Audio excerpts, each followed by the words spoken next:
Buenas tardes. Quiero darle las gracias a la ANEP, en especial a don Jorge Dabú, a Arnoldo Jiménez, por la invitación a poder dirigirme a ustedes y hablarles un poco sobre la visión que tenemos en el Instituto Cato, en el Cato Institute en Washington, sobre lo que debería ser una agenda de competitividad para El Salvador en los próximos años.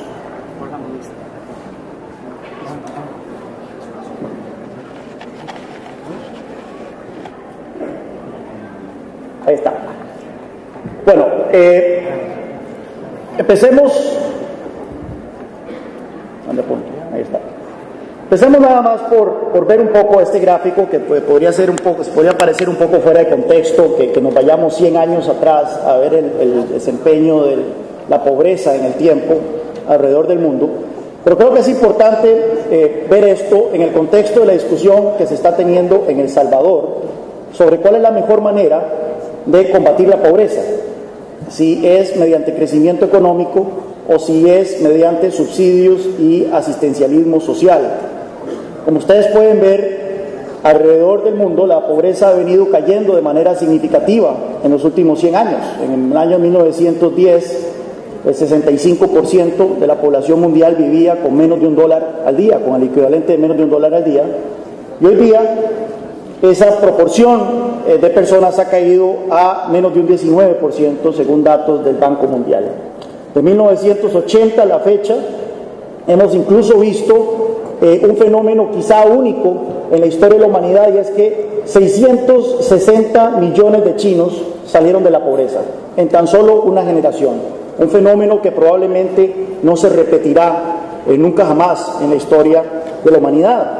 Y hemos visto este fenómeno chino también repetido en menor escala en la India, en el sudeste asiático, e incluso ahora estamos viendo en los últimos 10 años más o menos que el África está experimentando grandes avances en la lucha contra la pobreza. Entonces la pregunta que debemos de hacernos cuando vemos este gráfico es ¿qué es lo que está logrando estos avances en la pobreza, en la lucha contra la pobreza?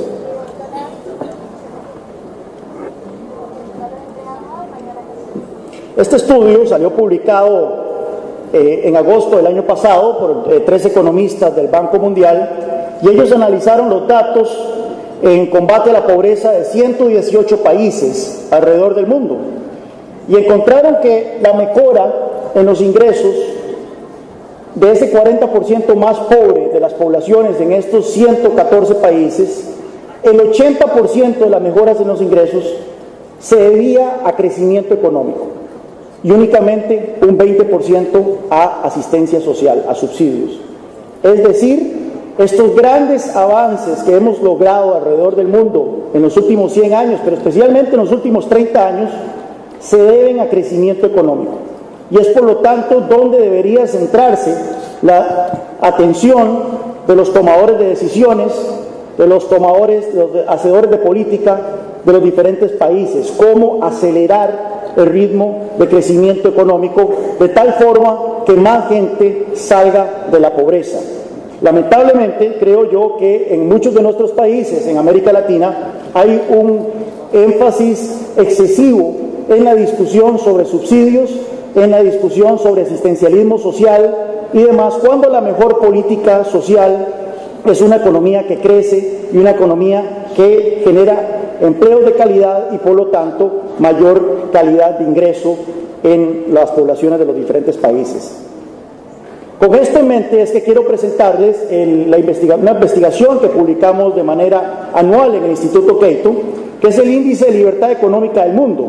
El Índice de Libertad Económica del Mundo fue pensado a finales de los 70 por el economista Milton Friedman, el Premio Nobel de Economía, y la intención de este índice es medir las instituciones económicas de un país y ver qué tan compatibles son con los conceptos de libertad económica. Es básicamente medir la libertad económica de los países. Es como un ranking de FIFA donde se califican los países entre las economías más libres a las menos libres. Ahora bien, el gran reto de elaborar un índice como este es determinar qué es exactamente libertad económica.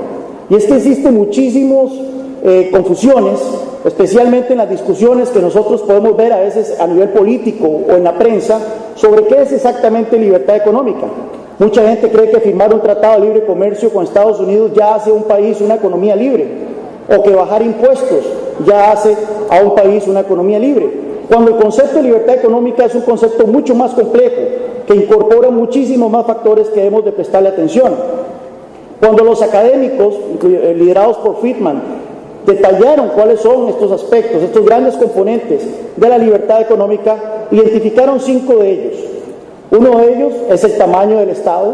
Por supuesto que si usted tiene un Estado, un gobierno que consume un 57% del Producto Interno Bruto, como es el caso de Francia en Europa, eso resta cantidad de dinero disponible para el sector privado, para invertir, para la gente, para invertir, y eso resta libertad económica a un país. El tamaño del Estado se mide si un gobierno cuenta con empresas públicas. Sabemos de que el Estado se supone que es el árbitro del juego, y cuando el árbitro del juego se pone activamente a jugar con empresas estatales, crea distorsiones, crea todo tipo de desincentivos que afectan la libertad económica de un país.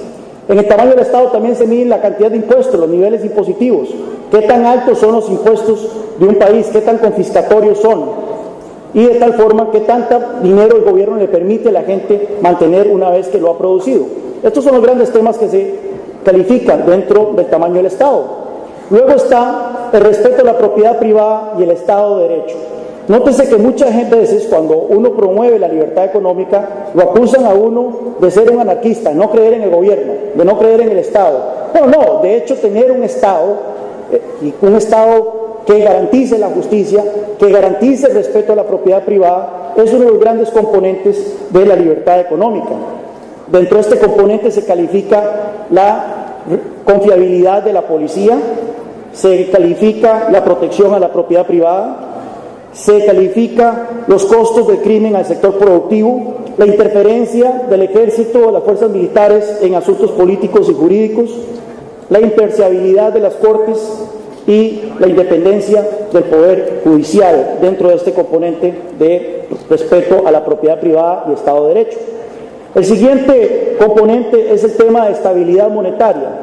Aquí se mide qué tanto el gobierno infla la moneda o manipula la moneda de un país. Ustedes en el 2001 se blindaron de este tipo de situaciones a la hora de adoptar el dólar como moneda oficial. Sin embargo, como podemos ver en América Latina, un error constante de nuestras clases políticas es que recurren a los bancos centrales para financiamiento, y esto genera altos niveles de inflación. Lo vemos en Venezuela, lo vemos en Argentina y en otros países de la región.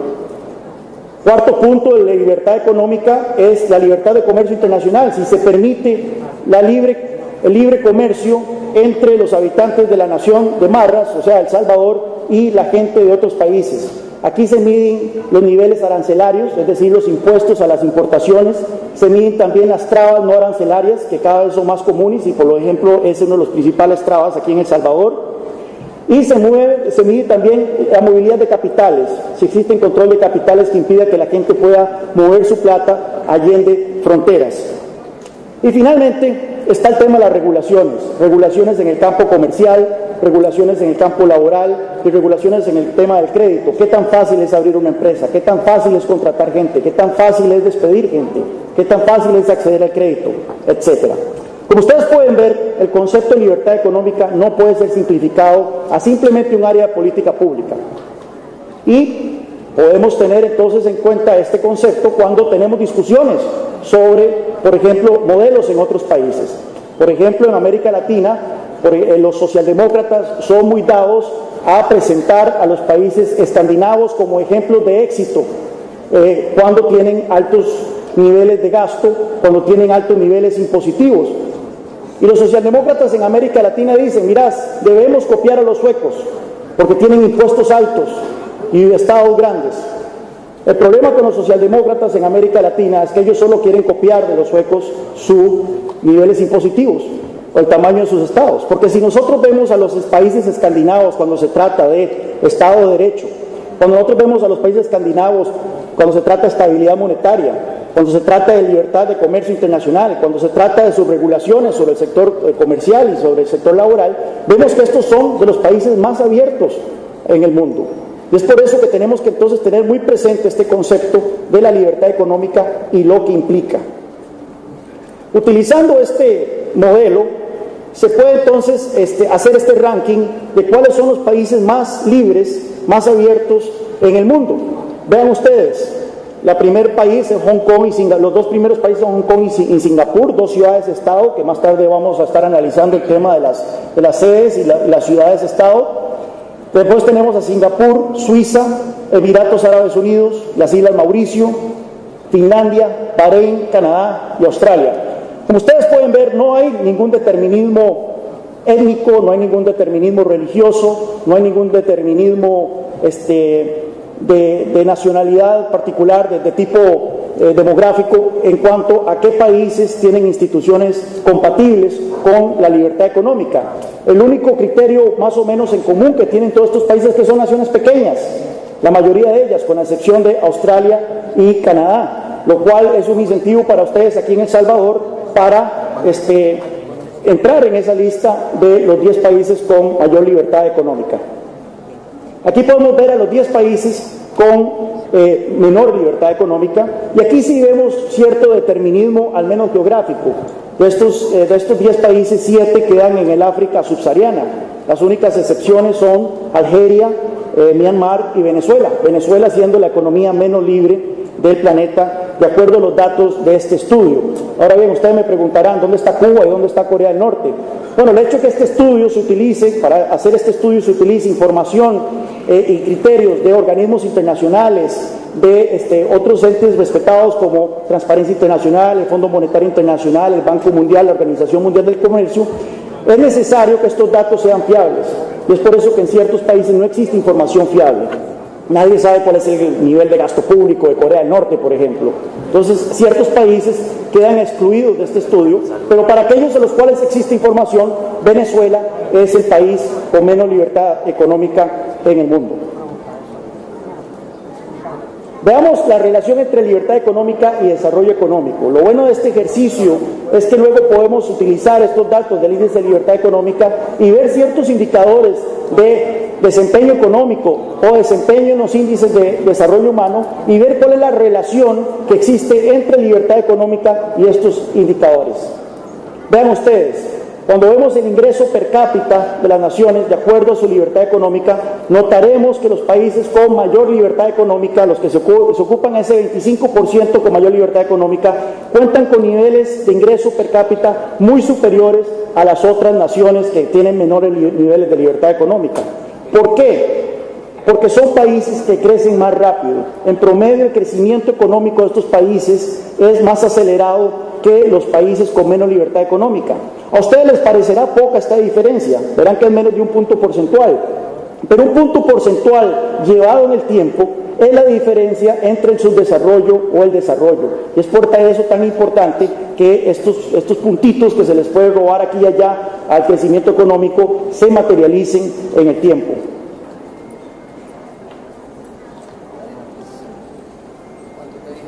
Si ustedes ven la libertad económica y la tasa de pobreza, también verán de que los países con mayor libertad económica están a punto de acabar con la pobreza extrema, mientras que aquellos con menos libertad económica cuentan con altos niveles, una proporción significativa de sus poblaciones todavía en la pobreza definida como menos de $1 al día. Nuevamente, esto es evidencia empírica. Esto es lo que podemos ver entre la relación de libertad económica y crecimiento económico y pobreza. Ahora bien, alguna gente podrá decir, relación no explica causalidad. El hecho de que países con altos niveles de libertad económica cuenten con mayor crecimiento y menores índices de pobreza no necesariamente implica que existe una relación entre los dos. Bueno, a esa gente se les puede contestar de que este es uno de los temas más investigados en las ciencias económicas desde que existe memoria. Vayamos a 1759, cuando Adam Smith, un profesor de ética, ni siquiera era un economista, porque en ese tiempo no existía la profesión de la economía, Adam Smith empezó a notar un fenómeno que hasta ese momento, en el siglo XVIII, era relativamente nuevo, y es que las naciones prosperaban, las naciones se hacían ricas. Y Adam Smith empezó de manera empírica a documentar cuáles eran las causas que hacían que ciertas naciones prosperaran sobre otras. Y ve la observación que hace Adam Smith en su primer libro, La teoría de los sentimientos morales, que es un libro sobre filosofía. Dice: poco más es necesario para llevar un estado a su máximo nivel de opulencia, desde el más bajo barbarismo, salvo paz, bajos impuestos y una administración tolerable de justicia. El resto lo traerá el curso material de las cosas, natural de las cosas. Ustedes pueden ver, Adam Smith en 1759 ya empezaba a describir los elementos que más tarde se constituirían en esos componentes de la libertad económica. Él ya empezaba a ver que eran los países con libertad económica, con ciertos elementos de libertad económica, los que prosperaban sobre otros. Más tarde él ampliaría en este tema con su segundo libro, que es La riqueza de las naciones, en donde incorporaría el libre comercio como otro de esas políticas que favorecen el desarrollo de las naciones. Y desde los tiempos de Adam Smith, literalmente se han publicado docenas de libros y estudios que documentan la relación, establecen la relación entre libertad económica, crecimiento económico y prosperidad. Esto es un debate que casi está acabado a nivel académico sobre cuáles son las causas del crecimiento económico. Si nosotros vemos también la relación entre libertad económica y un concepto un poco más amplio de desarrollo humano, no necesariamente ligándolo únicamente al ingreso per cápita, sino incorporando, por ejemplo, el índice de desarrollo humano que publica anualmente las Naciones Unidas, que incorpora el acceso a la educación, que incorpora la expectativa de vida, que incorpora acceso a ciertos servicios sociales, vemos nuevamente que existe una relación entre los países con mayor libertad económica y los países con mayor desarrollo humano. Los países con mayor libertad económica cuentan con una expectativa de vida 20 años superior a los países con menos libertad económica. Los países con mayor libertad económica cuentan con un índice de mortalidad infantil 10 veces inferior a los países con menos libertad económica. Nuevamente, esto es evidencia empírica que demuestra que efectivamente la libertad económica, si ustedes aquí en El Salvador quieren un país más desarrollado, tanto económicamente como socialmente, es el camino por el cual deben apostar.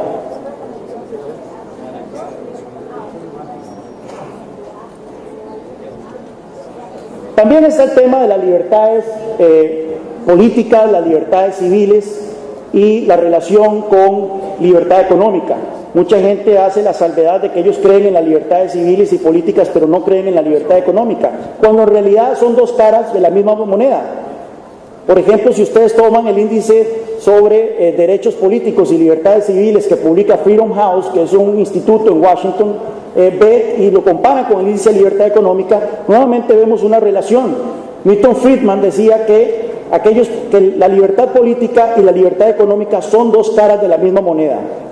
Por ejemplo, si ustedes tienen una dictadura militar y esa dictadura militar liberaliza la economía, es muy probable que esa dictadura militar termine cayendo, y vemos muchos ejemplos en la historia. Está el ejemplo de Chile, está el ejemplo de Taiwán, está el ejemplo de Corea del Sur, países que tenían dictaduras militares que liberaron la economía y terminaron convirtiéndose en democracia. Por otro lado, tenemos ejemplos lamentables, y aquí muy cerca a nuestro vecindario, de países que estatizaron sus economías, ampliaron el rango de acción del Estado en sus economías y eventualmente terminaron perdiendo sus libertades políticas y civiles. El mayor ejemplo es Venezuela. Recordemos que Venezuela era básicamente la única democracia de Sudamérica a finales de los años 70. El resto de Sudamérica eran dictaduras militares. Era la economía más libre de América del Sur en ese momento, era la nación más próspera de América Latina. Y a partir de un proceso de pérdida de libertad económica que empezó antes de la llegada de Hugo Chávez al poder, hay que aclarar, vemos cómo hoy Venezuela es uno de los países con menos libertad política y civil en todo el continente. También está la relación entre libertad económica y corrupción, que es un tema que a ustedes les importa mucho aquí en El Salvador. Si ustedes toman el índice de transparencia internacional que se publica anualmente sobre percepción de corrupción y lo comparan con el índice de libertad económica, ven nuevamente una relación entre libertad económica y corrupción. No debería sorprendernos esta relación. Si ustedes en un país, para abrir un negocio, necesitan realizar 27 procedimientos que toman en promedio 100 días, que necesitan pasar por 40 instituciones públicas para que les den finalmente el permiso para abrir un negocio, es muy probable que en todo ese viacrucis alguien les pida a ustedes una mordida, alguien les pida a ustedes un soborno. Si ustedes para sacar un producto de aduana tienen que esperar 6 meses de trámites y papeleo, es muy probable que alguien caiga en la tentación de agilizar un poco ese proceso mediante un pago por debajo de la mesa. Si ustedes tienen múltiples empresas estatales cuyas juntas directivas son dominadas por políticos, es muy probable que esas juntas directivas sean juntas directivas que caigan en la tentación de la corrupción. Entre más grande sea la intervención del Estado en la economía, más son las probabilidades de corrupción, y esto se ve reflejado en este análisis sobre corrupción y libertad económica. Veamos un poco el estado de la libertad económica en América Latina. Este es el promedio de los 10 países más libres del mundo. Este es el promedio de América Latina, sustancialmente menor. Pero dentro de América Latina tenemos ejemplos. Yo no sé dónde disparar esto. Ahí está. Vamos al ejemplo de Chile. Chile es un caso interesante. Chile era la economía menos libre de América Latina en 1975. Un país con una pobreza del 50%, una dictadura militar sumamente cruenta. Y es un país que desde entonces empezó a liberalizar su economía de una manera agresiva, al punto de que en este momento se encuentra en la posición número 11 en este índice de libertad económica. En el proceso, Chile pasó ahora a tener el PIB per cápita más alto de América Latina, $19,000 anuales. Está, según Chile, a poco menos de 4 años de convertirse en el primer país desarrollado de la América Latina, una vez que alcance el ingreso per cápita de $24,000 anuales, que es lo que establece el Fondo Monetario Internacional como el límite para ser un país desarrollado. Chile es la democracia más consolidada de América Latina, según el World Justice Project, a pesar de haber sido el último país en deshacerse de su dictadura militar. Chile es el segundo país más transparente de América Latina, según Transparencia Internacional. Como ustedes pueden ver, todos estos conceptos de libertad económica se aplican en el caso muy particular de Chile. Pero no solo Chile. Tenemos también el caso de Perú. Perú fue un desastre luego de la salida de Alan García a finales de los 80, un país con hiperinflación, 2 episodios de hiperinflación, y a partir del año 90 empieza una serie de reformas, empieza a liberalizar nuevamente agresivamente su economía, y Perú es un país que lleva ya más de 10 años creciendo el 7% anual, de tal forma que Perú, que en el año 2000 tenía un 54% de su población viviendo por debajo de la pobreza, hoy ha reducido esa cifra al 24%. Y si Perú continúa creciendo a este ritmo acelerado, es muy probable que Perú, al igual que Chile, se conviertan en los países estrella de la región. Veamos el caso de El Salvador. El Salvador, ustedes hicieron bien la tarea por muchos años. A principios de los 90 ustedes también empezaron un proceso agresivo de liberalización. Privatizaron empresas, privatizaron la banca, privatizaron los fondos de pensiones, adoptaron el dólar, se abrieron al comercio internacional. El problema, nuevamente, es de que ustedes recuerden los 5 grandes componentes de la libertad económica. Hubo un gran componente con el cual siempre estuvieron mal, y es el tema del Estado de Derecho, la protección de la propiedad privada. Eso es uno de los temas en que El Salvador le va más mal. Y lamentablemente vemos cómo a partir aproximadamente del 2005, El Salvador empieza a caer en el índice de libertad económica. Y esta caída se ha acelerado a partir del 2009. Y vemos que ustedes, por ejemplo, en el año 1990 tenían un 60% de pobreza, mientras que en el año 2005 ese porcentaje había caído un 34%. Hoy siguen con el mismo 34% de pobreza aquí en El Salvador. Veamos la libertad económica a mayor detalle aquí en El Salvador. Ustedes pueden ver, la nota de ustedes, donde más se están debiendo es efectivamente en estructura jurídica y derechos de propiedad. En las otras áreas, hay muchas áreas donde pueden avanzar, pero sin duda alguna ustedes tienen un gran reto, siendo uno de los 4 países más violentos del mundo y con una creciente percepción de corrupción en el sector público. Por eso yo vengo a ustedes a proponerle 4 propuestas de libertad económica, con tal de que ustedes den un golpe sobre la mesa, de que como sociedad y como país manden la señal al mundo de que ustedes están de vuelta en el juego y que tienen ganas de competir y darse codo a codo con las naciones del continente en materia de competitividad. Uno de ellos es agilizar y reducir el costo de abrir un negocio. Ustedes en El Salvador están en la posición 118 entre 189 economías sobre la posición en cuanto a facilidad de hacer negocios. Vienen cayendo incluso en este ranking que publica el Banco Mundial. Abrir un negocio en El Salvador, según el Banco Mundial, toma en promedio 16 días y medio. Pero no es tanto el lapso que dura, lo que dura uno abriendo un negocio, haciendo toda la trimetodología, sino el costo. Según el Banco Mundial, abrir un negocio el costo de abrir un negocio equivale al 45% del PIB per cápita del país. O sea, un salvadoreño promedio casi que tiene que gastar la mitad de sus ingresos anuales haciendo todo el papeleo para abrir un negocio, lo cual hace que sea prohibitivo para grandes sectores de la población. No es casualidad, por ejemplo, de que el 66% de los salvadoreños se encuentren en el sector informal. 2 de cada 3 salvadoreños en edad de trabajar están en el sector informal porque no puede costear estos costos de abrir un negocio de manera formal. Vean ustedes qué curioso, los países ricos de la OECD es nada más un 3.6% lo que cuesta abrir un negocio. Es decir, si usted vive en un país desarrollado y usted se quiere hacer rico, usted se pone un negocio, mientras que en El Salvador usted necesita ser rico para poder ponerse un negocio.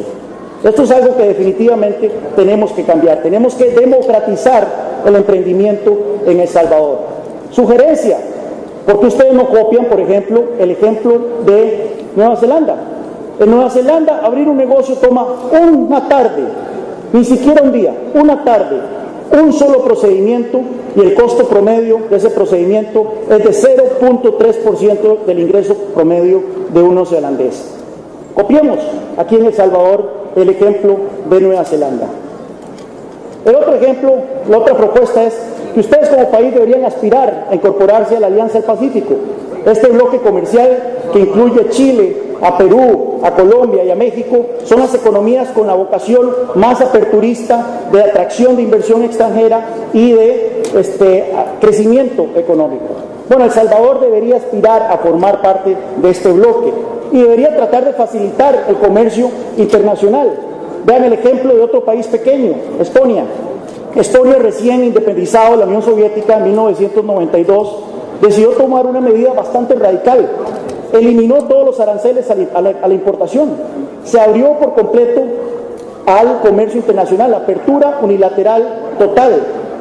¿Qué pasó con Estonia? ¿Fue su sector productivo arrasado? Todo lo contrario, más bien prosperó como un gran centro comercial en el mar Báltico. El comercio internacional representa ahora el 180% del Producto Interno Bruto de Estonia. Aquí en El Salvador, los aranceles representan un 6% apenas de los ingresos tributarios totales del gobierno. No es una cifra muy alta, es una cifra que puede ser desfasada en un plazo de 5 años si ustedes se lo proponen, y puede mandar ese mensaje al mundo. Somos, después de Estonia, el segundo país del mundo en decretar apertura unilateral en comercio. Eso sería un mensaje poderoso que sin duda tendría repercusiones en la percepción que tiene El Salvador dentro de los inversionistas, tanto extranjeros como nacionales. Luego está el tema impositivo. El tema impositivo es otro que ustedes tienen que tener, especialmente cuando se habla de una tercera reforma tributaria. Lamentablemente las reformas tributarias que han perseverado en los últimos años aquí en El Salvador han sido aumentos de impuestos, no han sido reformas tributarias. Una reforma tributaria en serio controla el gasto, pone orden en los impuestos, pero ustedes más bien tienen un sistema impositivo sumamente complejo y engorroso. Según nuevamente el índice de pagando impuestos que publica PricewaterhouseCoopers, ustedes están en la posición 165 entre 189 países en cuanto a la complejidad de pagar impuestos. Un empresario promedio en El Salvador gasta 320 horas calculando y pagando sus impuestos. realizando 59 pagos durante el año.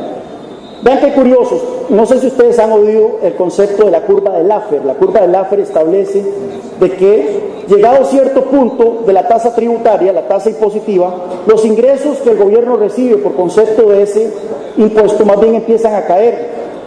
¿Por qué? Porque se fomenta la evasión, se fomenta la elusión, se fomenta el contrabando, se fomenta la economía negra. Hace poco salió publicado un estudio de la Tax Foundation en Estados Unidos, en Washington, y encontró que una tasa corporativa del 15% es una tasa que maximiza los ingresos del gobierno. Nótese que aquí no estoy hablando de maximizar los ingresos de los empresarios, no, estamos hablando de maximizar los ingresos del gobierno. Si el interés del gobierno es más ingresos, debería bajar los impuestos.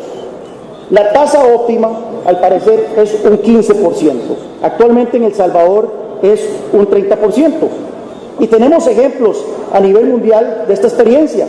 Irlanda, a mediados de los 80, un país con una grave crisis fiscal, un país con poco crecimiento, un país que, al igual que El Salvador, su principal producto de exportación era la gente, decidió bajar los impuestos, decidió bajar el gasto. ¿Y qué pasó? Irlanda pasó de ser el tercer país más pobre de Europa Occidental a ser el segundo más rico de Europa Occidental en tan solo una generación. Una de las medidas críticas que tomó Irlanda en este sentido fue cortar su impuesto corporativo. Un impuesto corporativo que era el 40%, lo bajaron hasta el 12.5%. 12.5%, y desde 1998, cuando tomaron esta decisión, la inversión extranjera directa ha promediado casi un 16% anual en este país. Más de 1.000 empresas extranjeras tienen sede en Irlanda. Ha sido un éxito absoluto. Entonces ustedes también deberían aspirar a seguir este tipo de reforma fiscal. Ustedes han hecho reformas fiscales en 5 años. Curiosamente, el déficit fiscal era más bajo antes de esas reformas fiscales que el que tienen ahora. Aumentar impuestos no les ha servido. Aumentar impuestos lo único que ha logrado es reducir el ritmo de actividad económica, reducir la inversión, y por lo tanto deben de aspirar a una reforma tributaria, no solo que aumente los ingresos del gobierno, si esa es la finalidad del gobierno, sino que estimule el sector privado, sirva de incentivo para la inversión y por lo tanto genere este círculo virtuoso de mayor crecimiento y mayor prosperidad. Finalmente, no puedo terminar de hablar una agenda de competitividad sin mencionar lo que Adam Smith hablaba hace más de 200 años, la necesidad de que exista una administración tolerable de la justicia. Lamentablemente en El Salvador eso no lo tienen ustedes, no existe una administración tolerable de la justicia, y ustedes necesitan tomar medidas radicales en este ámbito también. Ahora bien, yo no soy experto en justicia, no soy experto en seguridad ciudadana, así que las recomendaciones que les puedo dar tal vez les parecerán muy ligeras. Sin embargo, por lo que he analizado el caso de El Salvador, es necesaria una depuración de la Policía Nacional Civil, es necesaria una reforma carcelaria para que las cárceles dejen de ser las sedes corporativas del crimen organizado en este país, y es necesario que las autoridades manden un mensaje contundente de cero tolerancia contra los casos de corrupción y los casos de impunidad que han salido a la luz pública en los últimos años. Creo que si ustedes logran hacer esto, tienen grandes chances de volver otra vez a la senda del progreso y volver a ser el país, el pulgarcito de las Américas que enorgullece a muchos alrededor del continente. Muchas gracias.